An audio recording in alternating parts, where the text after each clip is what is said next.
She should have been dead. That's the first thing that hits you. A random delivery run, middle of nowhere. Guns, blood, $100 million deal gone sideways. And somehow, this girl survives long enough to take a bullet meant for the most dangerous woman in the city. Al Capone. Not just a mafia boss, not just the head of a syndicate, but a woman raised on betrayal, power, and the rule that weakness gets you buried. And the second Ken drops to the ground bleeding for her, everything changes. Because men beg Al Capone for protection.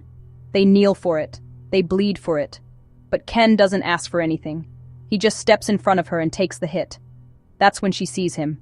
Not as a delivery guy, not as expendable, but as something rare, something hers.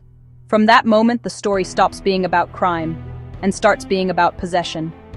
Elle doesn't reward Ken with money or distance. She rewards him with proximity, with attention, with protection that feels less like safety and more like a promise. And Ken, sweet, broke, loyal Ken, has no idea what he stepped into. Because while he's planning a simple life with a woman who's bleeding him dry, Elle is watching him like prey and prize at the same time. Susan plays innocent. Her family plays desperate. But every demand, every deposit, every tear is just another way to squeeze Ken dry. And Elle sees all of it.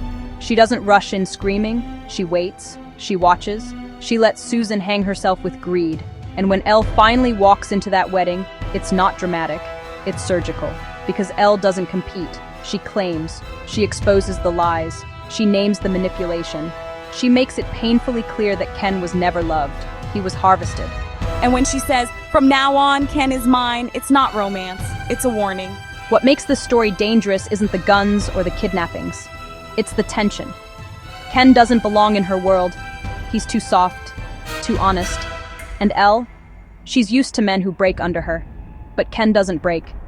Even when he's beaten. Even when he's kidnapped.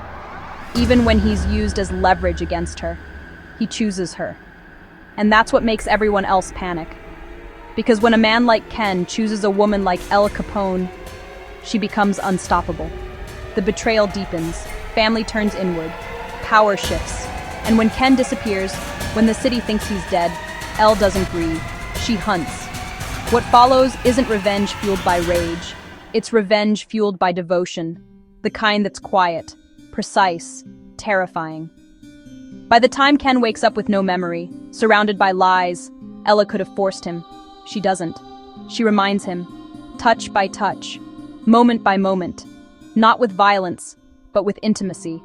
And when the truth finally snaps back into place, it's not explosive. It's inevitable. Because this was never about crime families. It was about a man who stepped in front of a bullet and a woman who decided that meant forever. And once Al Capone decides you're hers, no one takes you, no one touches you, and no one lives long enough to try.